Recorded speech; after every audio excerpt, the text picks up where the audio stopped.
Entonces en Romanos 5.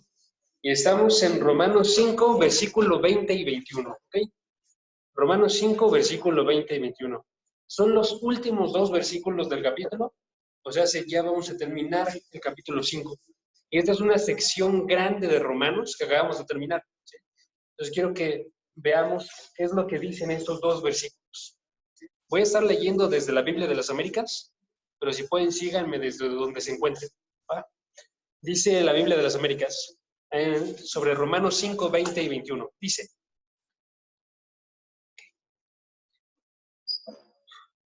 la ley se introdujo para que abundara la transgresión, pero donde el pecado abundó, sobreabundó la gracia. Versículo 21. Para que así como el pecado reinó en la muerte, así también la gracia reine por medio de la justicia para vida eterna, mediante Jesucristo, nuestro Señor. ¿Ok? Tenemos aquí separados nuestros dos versículos del día de hoy. A mí me encantan. Hay una historia que escribió C.S. Lewis, una serie de novelas que eran acerca de las crónicas de Narnia. Si ustedes ubican, la primera novela que se escribió ahí fue la de León, la bruja y el ropero. Y entonces van un grupo de hermanos y ellos se encuentran por primera vez con Narnia. Luego salen y después de un año aparecen en el siguiente libro, que es El Príncipe Caspian. Cuando regresan, ellos son más grandes. Cuando regresan, ellos van y se encuentran de nuevo con Aslan. Y entonces el encuentro de Lucy con Aslan es uno que a mí me encanta, porque en este encuentro Lucy va y ve a Aslan como mayor de lo que lo había visto antes, cuando primeramente lo conoció. ¿Sí? Ahora eso es bien, bien grande, porque usualmente nosotros cuando crecemos, nosotros tendemos a observar que las cosas no son tan grandes como lucían cuando nosotros éramos pequeños. Pero no es así con las cosas de Dios. Y así como Lucy fue y se encontró con Aslan y lo vio como mayor, así tiene que suceder con cada uno de nosotros, cuando nosotros nos encontramos con las cosas de Dios, con la gloria de Dios, con la gracia de Dios, con el amor de Dios. Y entonces Pablo escribe un deseo en Efesios, capítulo 3, versículo 18, no lo busquen, no se preocupen, donde dice: yo quiero que ustedes sean capaces de comprender, continúa, con todos los santos, cuál es la anchura, la altura, la longitud, la profundidad, y de conocer el amor de Cristo que sobrepasa el conocimiento. Entonces está diciendo, entre más vayan madurando, más van a comprender eso. Y lo que quiero hacer el día de hoy es exactamente eso, que nos acerquemos con un tema definido, que es la gracia de Dios, y ese tema lo veamos cada vez más grande y veamos cómo crece en estos dos versículos. Entonces, si quieren un título para el día de hoy, va a ser Sobreabundó la gracia. ¿Ok? Sobreabundó la gracia. Entonces, lo que vamos a observar el día de hoy es eso. Quiero que agrandemos nuestra vista de la gracia de Dios al observar la grandeza que tiene cuando nos damos cuenta que fue al entregar a su Hijo. La grandeza que tiene esta gracia de Dios cuando nos damos cuenta que fue por la transgresión del hombre, cuando nos damos cuenta que esta gracia de Dios aumenta por la introducción de la ley. ¿Sí? Entonces, lo que vamos a observar el día de hoy van a ser tres sucesos que marcaron la historia para agrandecer esta gracia de parte de Dios. ¿Ok? Entonces vamos a leer primeramente nuestro primer suceso. Y ese primer suceso viene en el versículo 20. Entonces, si chequen el versículo 20, la primera parte nos dice lo siguiente. Este es el suceso. Dice: la ley se introdujo para que abundara la transgresión. ¿Cuál es el primer suceso? Primer punto del día de hoy. La ley se introdujo para que abunde el pecado. ¿Sí? Primer suceso. Se introdujo la ley para que abunde el pecado. ¿Ok? Y entonces tenemos que ver qué es lo que domina aquí. Porque aquí domina una pregunta. La pregunta es la siguiente: ¿por qué se introdujo la ley? Ahorita ya la respondí, pero ¿por qué se introdujo la ley? Es lo que está llevando a Pablo a estar escribiendo estas palabras, y eso es lo que quiero que vean. Si nosotros pensamos en el primer siglo y la forma en la que los judíos concebían lo que era la ley, lo que concebían ellos que era la palabra, ellos concebían primeramente que esta ley se había colocado y había entrado al mundo para contrarrestar el pecado. ¿Sí? Y entonces cuando va Pablo y les dice, existe Adán, y después de Adán existe Cristo, que es lo que estuvimos observando las semanas pasadas, ¿sí? Primero existió Adán, luego existió Cristo. Parece que Pablo está saltándose toda esta historia de aquí, ¿sí? Que está saltándose de las primeras páginas a cuando llegamos al Nuevo Testamento. Pero eso no es lo que está haciendo Pablo.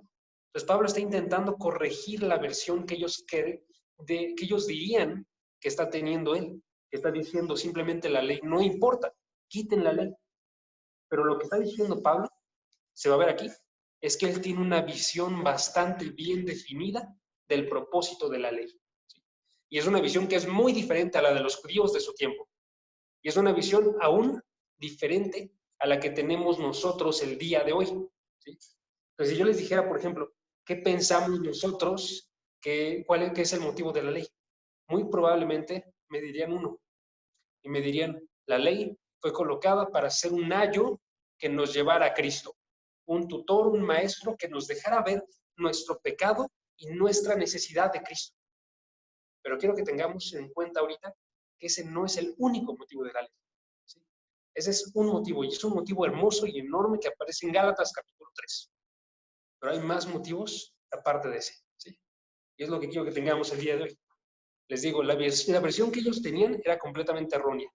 Ellos tenían incluso proverbios, como por ejemplo lo es uno que dice, entre más ley hay más vida. Porque ellos tenían esa interpretación. Si yo actúo con la ley, yo voy a traer para mí vida. Y eso es completamente erróneo. Pero les voy a dar algunas cosas que sí son correctas acerca de la ley. Primer motivo de la ley, podríamos decir nosotros, se introdujo para mostrar las perfecciones de Dios. Y entonces cuando observamos nosotros cuál es la voluntad de Dios, qué es lo que Dios requiere, estamos viendo su naturaleza. Estamos acercando y pudiendo ver con nuestros ojos qué tan santo es Dios. Y por eso existen tantas leyes, porque nos muestran que Dios en verdad se encuentra apartado de la vida normal del hombre. ¿No? Un segundo motivo, fue introducida para disminuir el pecado. Entonces, si leemos también Gálatas capítulo 3, nos dice, la ley se dio a causa de las transgresiones, hasta que llegase la simiente, Jesucristo. O sea, se dio para que no continuaran en tanto pecado este pueblo, sino que se pudiese en cierta forma disminuir ese pecado. ¿Sí? Una tercera, se introdujo para mostrar la voluntad de Dios. Y eso va muy de la mano con lo que les dije primero, pero ahí se introdujo para mostrar la voluntad de Dios para los hombres. Entonces fue introducida para mostrar qué es lo que Dios requiere de ti y de mí. En este caso hago referencia a los judíos del primer siglo y anteriores a eso. Y una cuarta, se introdujo para mostrar la necesidad de Cristo. Y es la que les comenté ahorita, que aparece en Gálatas capítulo 3, cuando nos dice que fue como un ayo, un tutor, alguien que te introdujera con Cristo y te permitiera entonces ver su necesidad y ser llevado a los pies de Cristo. Y si notan, esa es una visión muy personal, porque nos está diciendo, en este caso, la ley actúa conmigo para que yo vaya a Cristo. Es algo personal, ¿sí? La visión que está teniendo Pablo en estos dos versículos, sin embargo, es una diferente, ¿sí? Y quiero que lo notemos. El lenguaje que está teniendo Pablo aquí es que él quiere que veamos un aspecto, entre comillas, negativo de la ley. ¿Cuál es ese aspecto? Que está diciéndonos, la ley se entregó para poder generar pecado en el mundo. ¿Ok? Ahorita vamos a ver qué se refiere eso. Porque parece negativo. No lo es. Y ahorita vamos a ver por qué. ¿Ok? Entonces, el lenguaje nos apunta que es negativo. Chequen primeramente la palabra con la que comienza. Cuando dice el versículo, se introdujo. Esta palabra introdujo nos está haciendo referencia a una intrusión, como que Pablo está personificando, si gustan, pues vamos.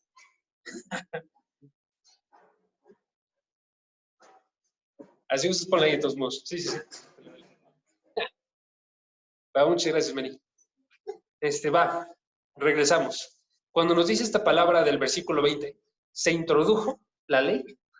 La parte de se introdujo es una palabra que nos muestra que Pablo está personificando, en este caso, a la ley. Y está diciendo, la ley realizó algo. Esa acción, introducirse, es que entró como un intruso, como alguien que se está colando en la historia. Es una palabra negativa. En este caso, en español no lo vemos, pero en el idioma griego es una palabra que tiende a hacer referencia a algo negativo, a alguien que está entrometiéndose donde no debería, ¿no? Y entonces continúa con esta misma idea cuando dice lo siguiente, porque lo siguiente sorprendería. Es exactamente lo contrario a lo que los judíos pensaban. Si los judíos pensaban, se introdujo para contrarrestar el pecado, Pablo estaba diciendo, se introdujo para aumentar el pecado, para que abunde el pecado. ¿Ok? Es exactamente lo contrario. Y esto significa, al menos esto, chequen. ¿Qué significa abundó el pecado? Para que el pecado abundara, para que la transgresión aumentara. ¿Qué significa? Significa que aumentó en la cantidad de pecados, que hizo que la transgresión abundara al aumentar cuántos pecados sucedían. Porque lo que sucede aquí cuando coloca la ley es que coloca, podríamos pensar nosotros, como frutos prohibidos. Entonces, si ustedes piensan en el jardín del Edén, se coloca un fruto y ese fruto se dice no se tiene que tomar. Ahora, si colocamos eso de parte de Dios, pero con gente que es pecadora, estamos colocando algo que atrae a las personas. Y mientras que Dios dice no se tiene que realizar, las personas están diciendo yo lo deseo y lo quiero realizar. ¿Sí? Entonces, cuando se enumeran las leyes, se están colocando estos frutos prohibidos que son atractivos a las personas. Y las personas realizan pecados por eso. Entonces, abunda, primeramente, porque abunda la cantidad de pecados. Aumenta la cantidad de pecados. ¿Sí? Segundo, abunda la transgresión porque aumenta la claridad del pecado. Entonces, la cantidad es cuántos pecados realizas. ¿Qué es la claridad? La claridad es qué tanto luce la maldad de nuestros pecados. Y aquí quiero que notemos esto. Cuando nosotros no tenemos ley, ¿contra qué estamos pecando? Estamos pecando contra Dios, pero estamos pecando contra Dios no por la ley escrita, sino contra la ley que fue escrita en nuestras conciencias. Romanos capítulo 2, versículo 14 y 15, ¿no? Entonces, ¿qué sucede si tú colocas ahora una ley que está establecida y que tiene palabras exactas? Sucede que se realiza con los pecados que tenemos nosotros, algo así como elevarlos al pecado de Adán. A Adán le fueron dados palabras claras, instrucciones claras de qué es lo que tenía que realizar. Y así, cuando se notan estas palabras claras, se está haciendo más pesado el pecado, porque se está haciendo con una rebeldía consciente de la voluntad escrita de Dios. Entonces, si nosotros pensamos en esto, chequen lo que dice otra vez. El versículo dice, la ley se introdujo. ¿Dónde se introdujo la ley? Se introdujo en el pueblo judío. La ley se introdujo en este pueblo judío y en este pueblo judío abundó el pecado. Sería lo que nos estaría diciendo. ¿Por qué? Porque entonces aquel que tiene la voluntad escrita de Dios, en este caso los judíos, tienen la mayor responsabilidad y el mayor peso de pecado al no realizar esta ley. ¿Sí? De modo que toda lengua es cerrada, toda boca es callada cuando ellos fallan en hacer la voluntad de Dios. Ahora transporten eso al día de hoy y pensemos en nosotros, nada más para que noten lo que es malo de nuestro pecado. Porque nosotros en algún momento vivimos de acuerdo a la corriente del mundo, pero de repente llega la palabra, transforma nuestros corazones y el día de hoy tenemos aquí la voluntad escrita de Dios. ¿Qué sucede cuando nosotros violamos esta voluntad escrita? Y es que estamos teniendo un pecado más pesado que el de estas personas, los israelitas. Y tenemos un pecado más pesado que el de las personas que no conocen a Dios y su voluntad. ¿Sí? Somos más malvados. ¿Sí? Entonces hace que todos tengamos un pecado como el de Adán. Es la idea. Abunda el pecado porque se hace más claro la maldad que tiene este pecado. ¿Sí? Tercera cosa. Entonces aumenta la cantidad, aumenta la claridad Tercero, aumenta la maldad. Y ahí quiero que vean a qué hace referencia esto. Dice, de nuevo el versículo 20. La ley se introdujo, otra vez, ¿en dónde?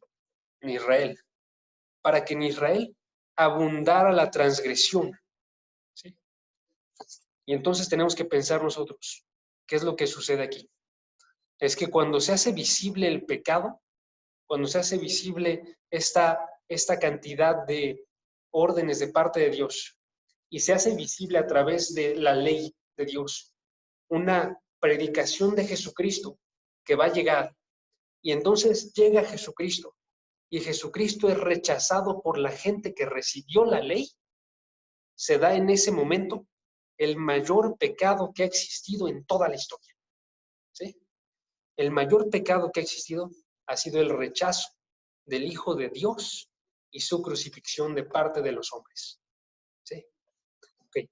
Y entonces cuando vemos esto nosotros, vemos que literalmente este suceso del asesinato de Cristo tiene que hacer que nuestra boca se calle cuando nosotros decimos, yo tengo bondad en mi ser, porque eso es mentira.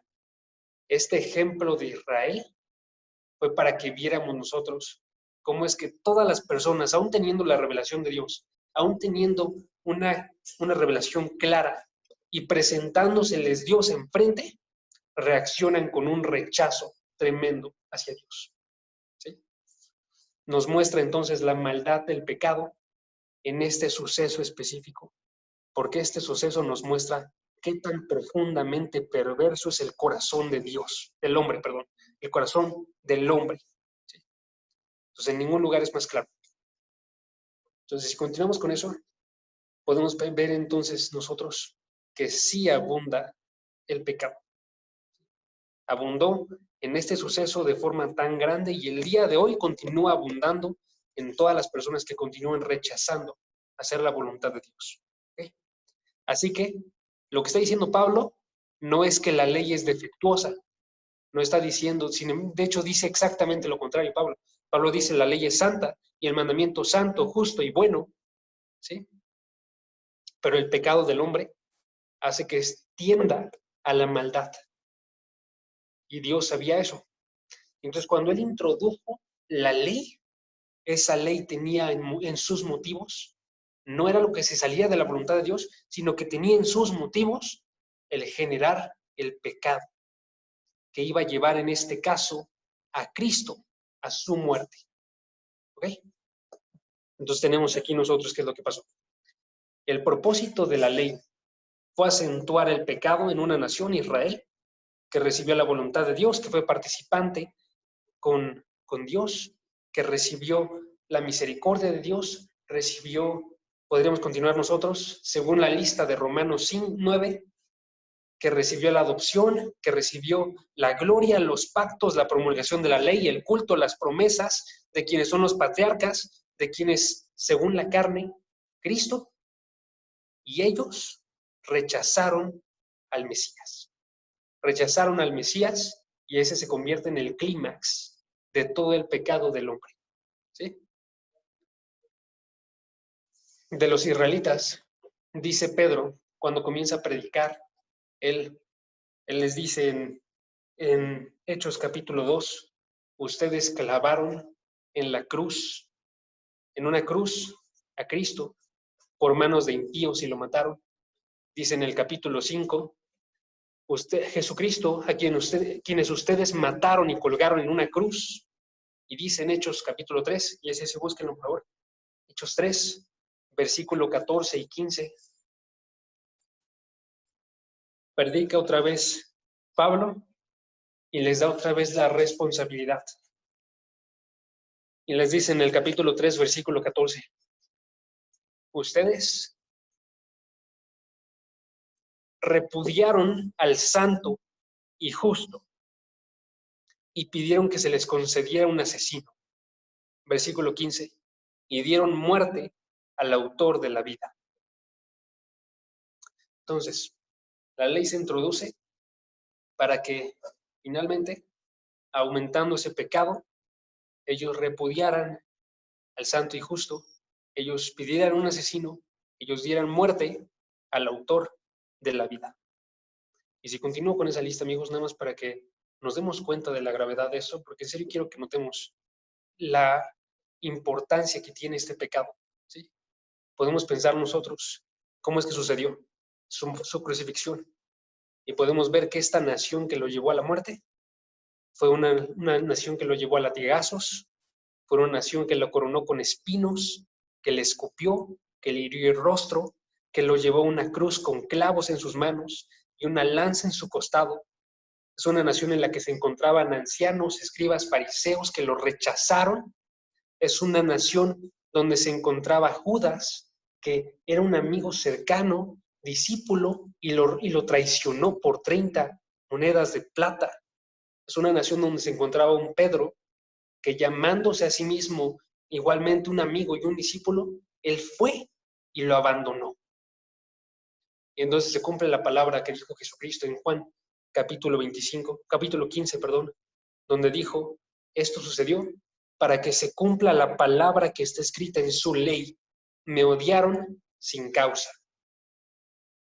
¿Ok? Se tenía que ver ese odio sin causa, sin razón. La ley se introdujo para que abundara la transgresión y vaya que abundó. Ahora ese no es el único suceso que sucede aquí, ¿sí? Sino que esto nos lleva a un segundo suceso. Y es que mientras estaba abundando esta transgresión, también estaba sucediendo un actuar de parte de Dios. Segundo suceso, por el pecado sobreabundó la gracia. Y entonces dice el versículo 20. Leo la segunda parte.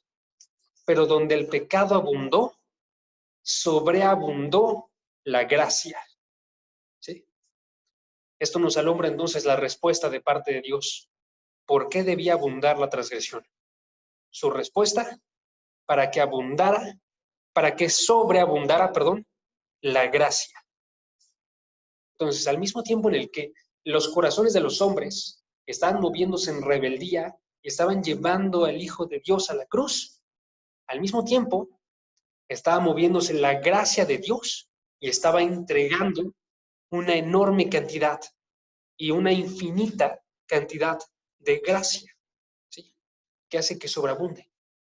Entonces, si checamos el capítulo pasado de Hechos, el capítulo siguiente, en Hechos 4, 27 y 28, podemos ver que estaba ahí la mano de Dios también. Chequen Hechos 4, versículo 27 y 28. Y si notan, todos son sermones de Pedro que están hablando acerca de esta muerte de Cristo.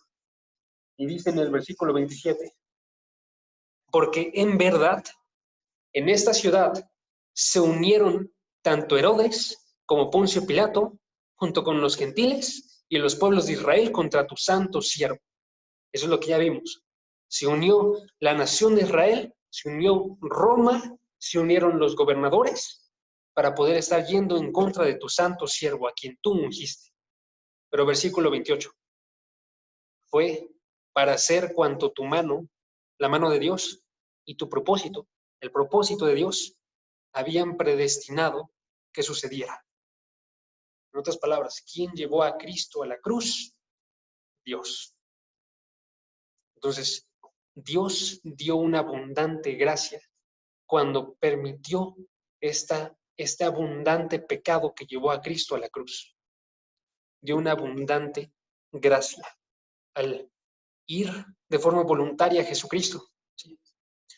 Y hago claro entonces en el pasaje de Romanos 5, que sin embargo cuando pensamos en estos dos actuares, el actuar de pecado que llevó a Cristo a la cruz y el actuar de gracia que llevó a Cristo a la cruz, no hay una sola comparación entre cuál dominaba. Estaba dominando la gracia de Dios. Por eso dice el pasaje, y el pecado, perdón, del pecado abundó, palabra clave, abundó, la gracia sobreabundó. ¿Sí? No hay comparación. La gracia sobreabunda.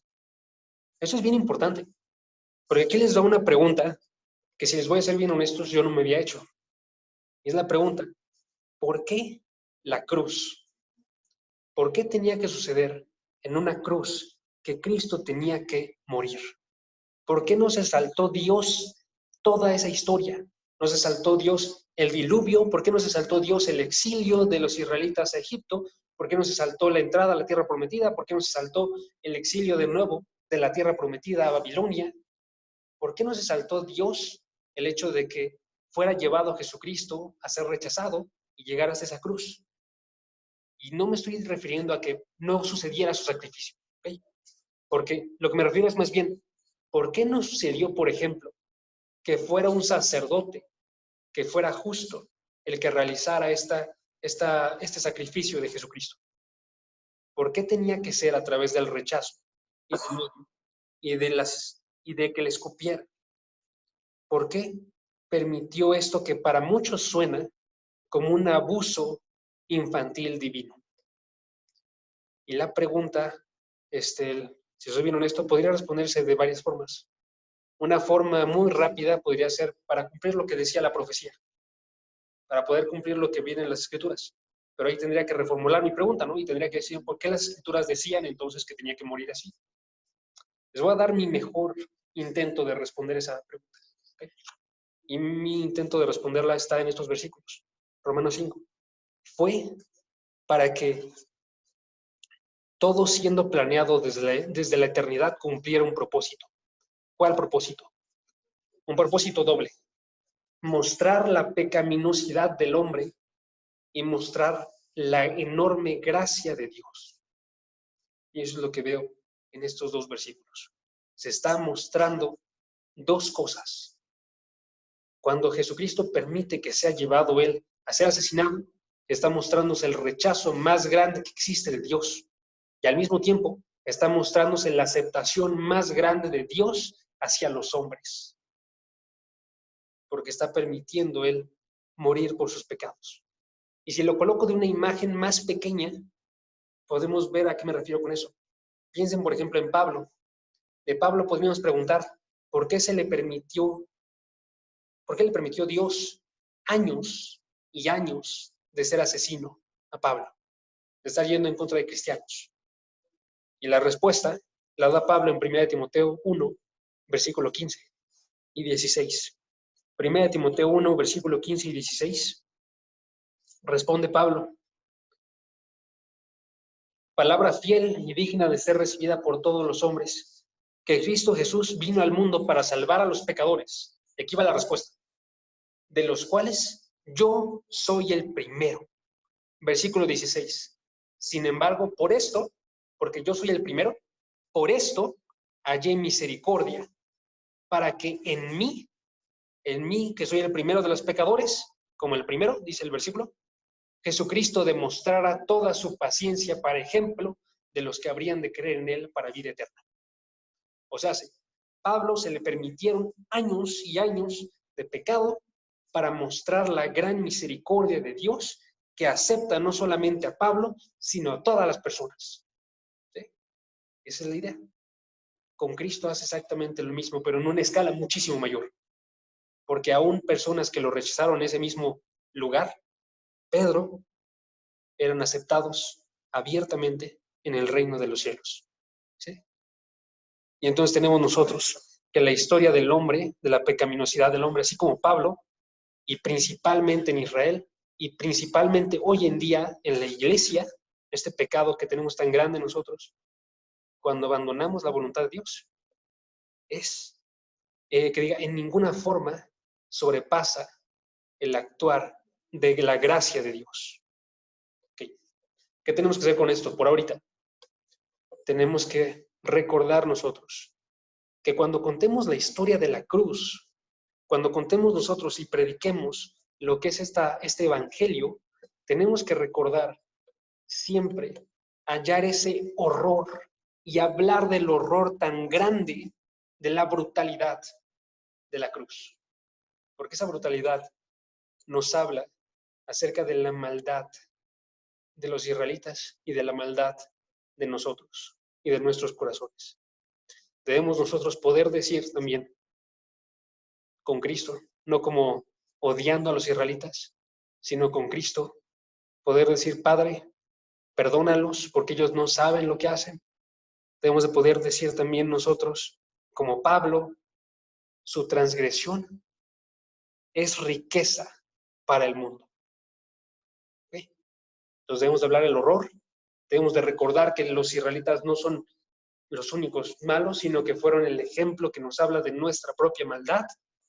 Y debemos de mencionar también, por supuesto, que esa transgresión habitando en nuestros corazones puede ser redimida por la enorme gracia de Dios. Nos debemos de contarles sobre la sobreabundante gracia de Dios. Continúo. Okay. En otras palabras, el pueblo que andaba en luz, andaba en tinieblas, una disculpa, vio gran luz.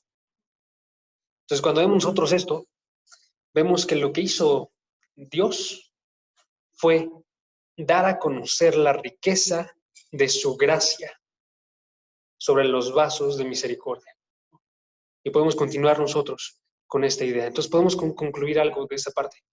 Concluir algo de nuestro segundo punto. ¿Cuál es el segundo punto? Lo repito.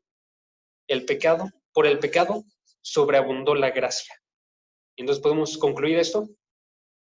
Se acentúa grandemente la gracia con nuestro pecado.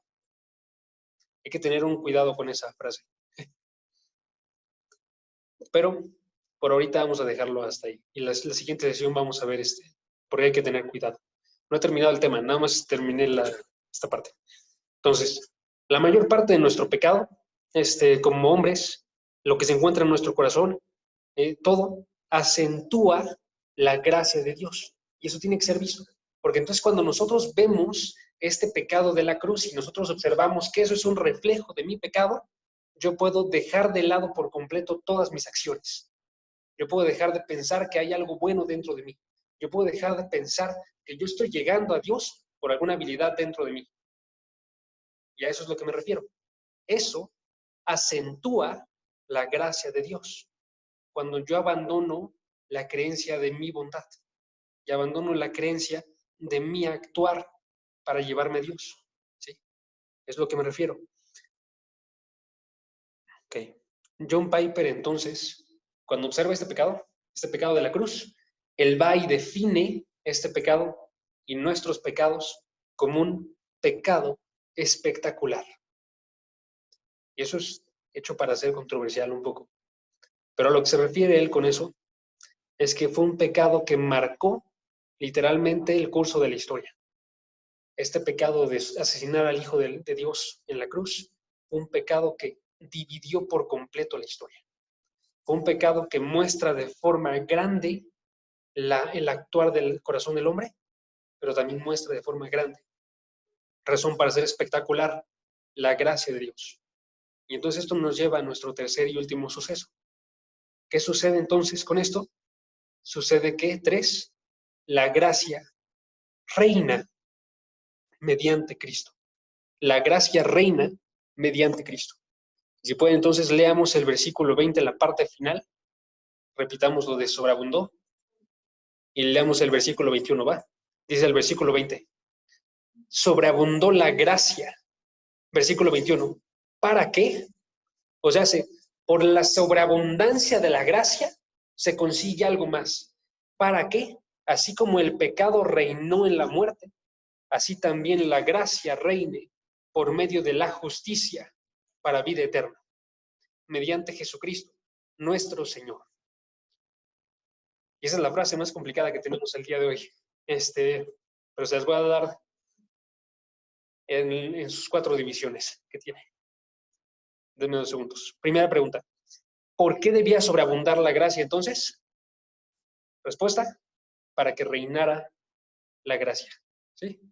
Y entonces lo que está haciendo Dios aquí con esto, cuando nos dice, así como el pecado reinó en la muerte, así también la gracia reine, está diciéndonos que de la misma forma que el pecado reina el día de hoy en la dimensión de la muerte de los hombres, en la dimensión de hombres que no han sido redimidos.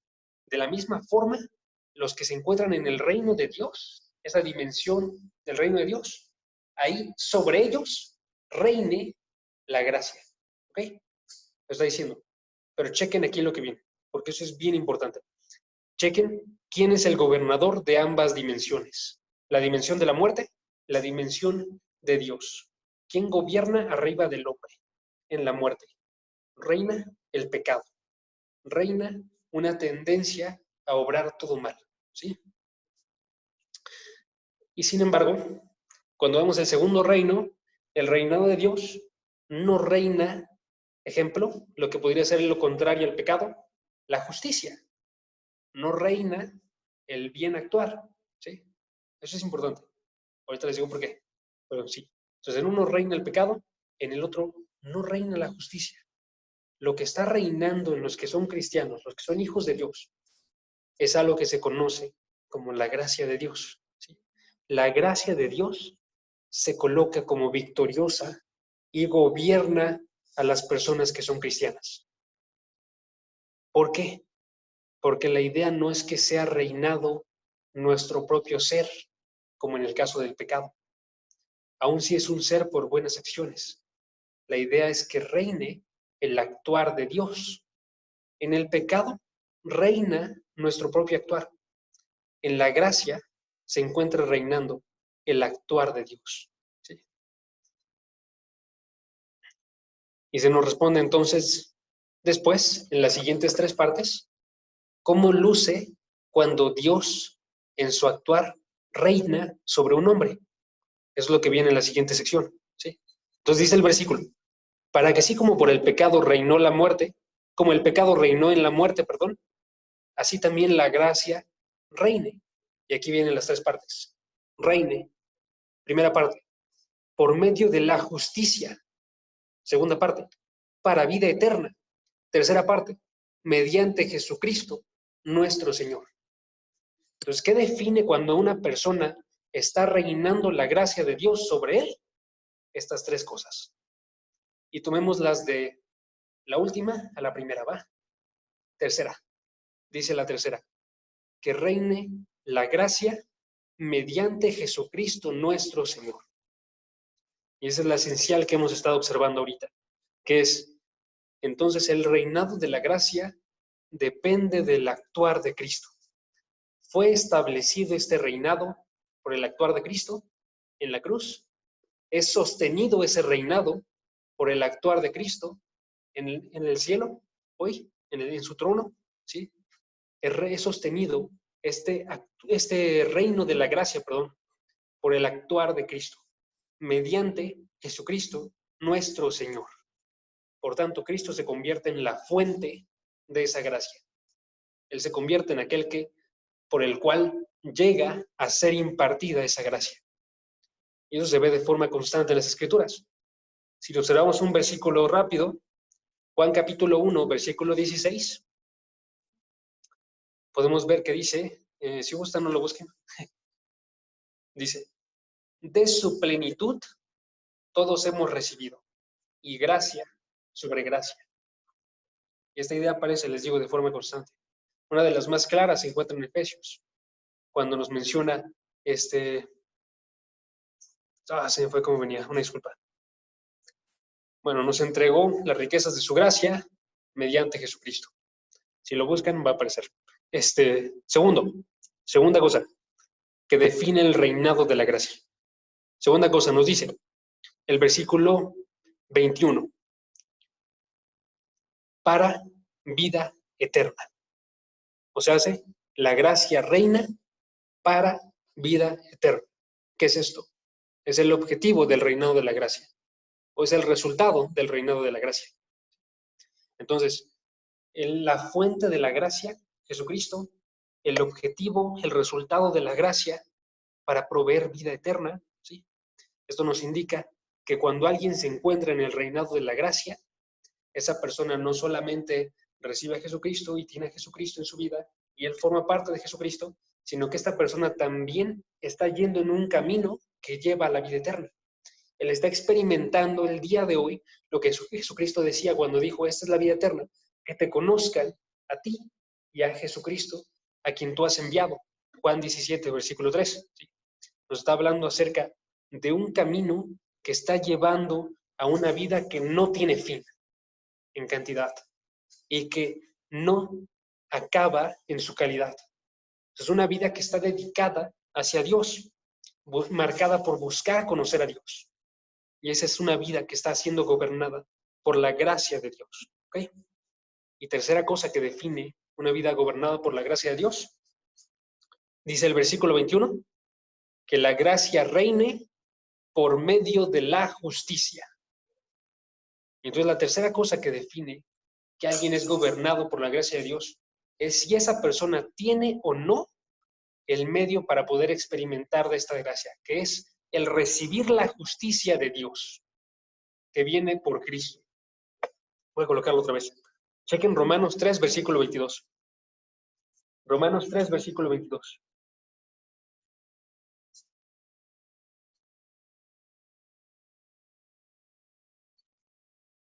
Y dice el versículo 22. Dice,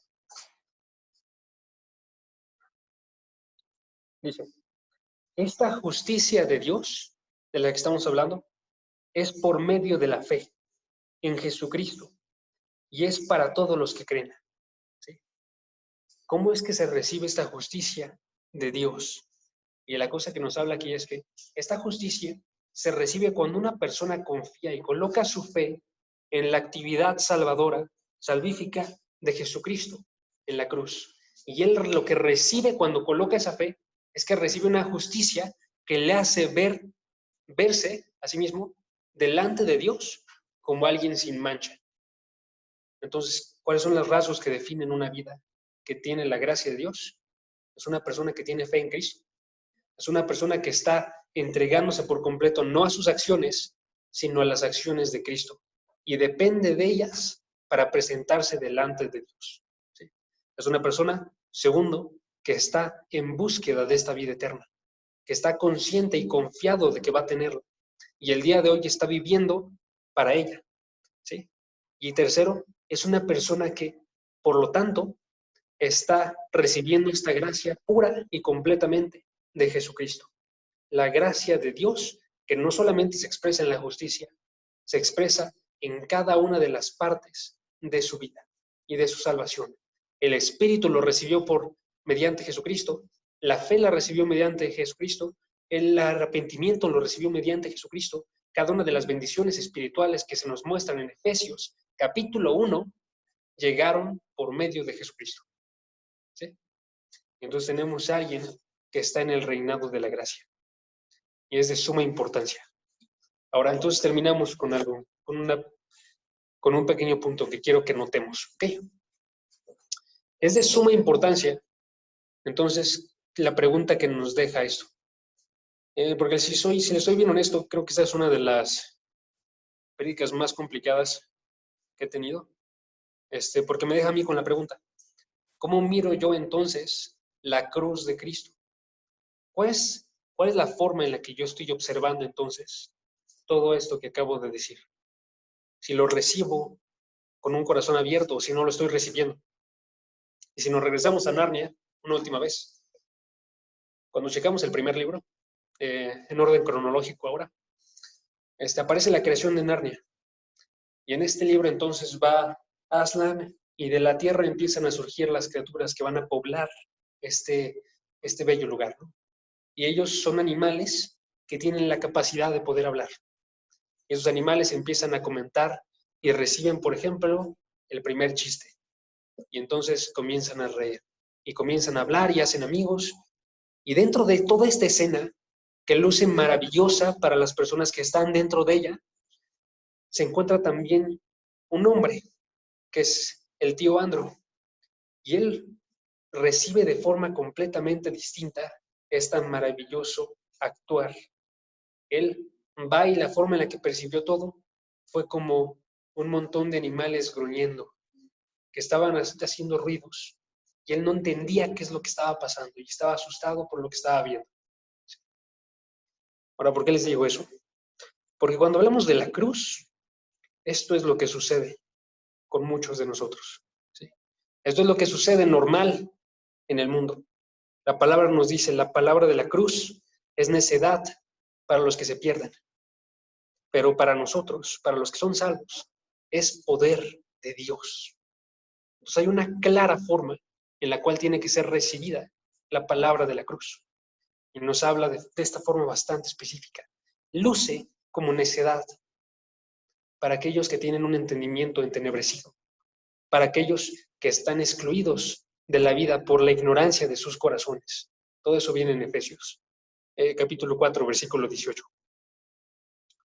Entonces, cuando se escucha hablar de la cruz, muchas personas le llaman algo que es bárbaro, algo que es abuso infantil, se había comentado, divino, a lo que es innecesario o que es primitivo. Y la idea de nosotros es que nos demos cuenta que sí lo es, sí es innecesario, no, perdón, sí es primitivo, es lo último que dije, sí es primitivo, pero nos habla no acerca de la voluntad de Dios en esta parte primitiva, sino acerca del actuar del hombre en esta parte. Y nos habla del otro lado, cuando pensamos en el actuar de Dios, pensamos en el actuar más lleno de gracia que existe en todo el mundo. Tenemos que poder recibir eso. Tenemos que poder recibir palabras como la de Jonathan Edwards, que decía, el pecador no contribuye nada a su salvación, excepto el pecado que hizo que la hizo necesaria, su salvación. Y tenemos que poder nosotros predicar eso.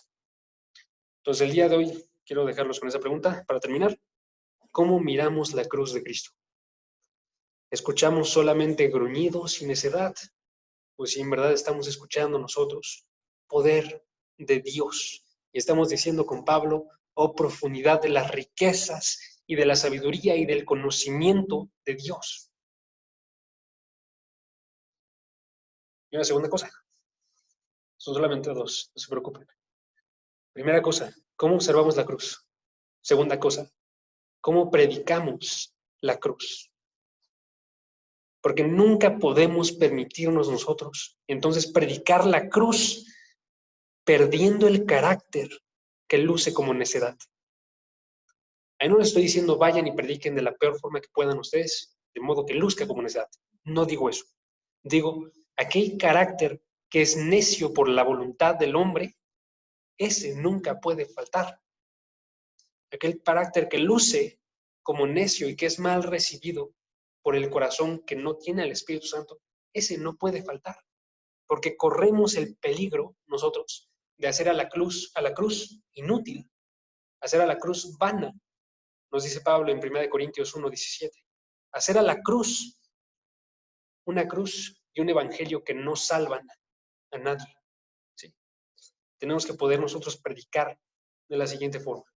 Entonces termino diciéndoles un pequeño resumen de lo que hemos visto hasta ahorita, porque acabamos una sección y aprovecho para predicar cuál es la cruz. Ok, otra vez. Lo que hemos visto hasta ahorita es, no hay justo ni aun uno. No hay quien entienda. No hay quien busque a Dios. Romanos capítulo 3, versículo 10. Hemos visto que todos nacemos en condenación y vivimos en condenación, que es enemistad para con Dios. Hemos visto que esto es por cuanto todos pecaron y se alejaron de la gloria de Dios y no alcanzan la gloria de Dios. Hemos visto que nadie tiene una habilidad para poder regresar a Dios, por cuanto nosotros pecamos juntamente con Adán en el jardín del Edén. Hemos visto que el pecado entró entonces al mundo por un solo hombre y nosotros nos encontrábamos con ese hombre. ¿Sí?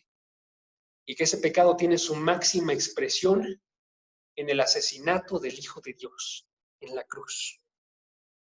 Cuando fue recibido con odio por su pueblo, y lo es aún el día de hoy por nosotros que tenemos su palabra. Y hemos visto entonces que tenemos que depender nosotros de la obediencia de uno solo, que aceptó esa cruz, que tenemos que depender nosotros de que cuando fuéramos enemigos con Dios, fuimos reconciliados con Dios por la muerte de su Hijo. Y poder recordar nosotros que en Él, Jesucristo, tenemos redención mediante su sangre, el perdón de nuestros pecados, según las riquezas de su gracia. Efesios capítulo 1, versículo 7. ¿Okay? ¿Me acompañan a orar? Padre, gracias porque nos permites en este día estar observando tu palabra. Gracias porque tú entregaste a tu Hijo, aun cuando existían miles y millones de pecados que sucedieron antes y que suceden el día de hoy aún presentes en este momento. Padre, gracias porque lo entregaste, aún conociendo la condición de nuestros corazones, aún conociendo cada una de nuestras vidas. Padre, permítenos recibir a tu Hijo con alegría, recibir este sacrificio tan grande como una muestra de tu gran amor, que podamos depender completamente de tu gracia, que podamos estar firmes nosotros en saber que no es acerca de nuestras acciones para llegar a ti, sino de tu grande gracia para acercarte a nosotros. Permítenos vivir una vida acorde y no una vida que abusa de ti, sino una vida que respeta, agradece, una vida que adora tu gracia, una vida que busca la gloria, tu gloria. Permítenos ser gente que en verdad confía de todo su corazón, con toda su mente y con toda su alma en el actuar de tu Hijo. En el nombre de tu Hijo Jesús. Amén.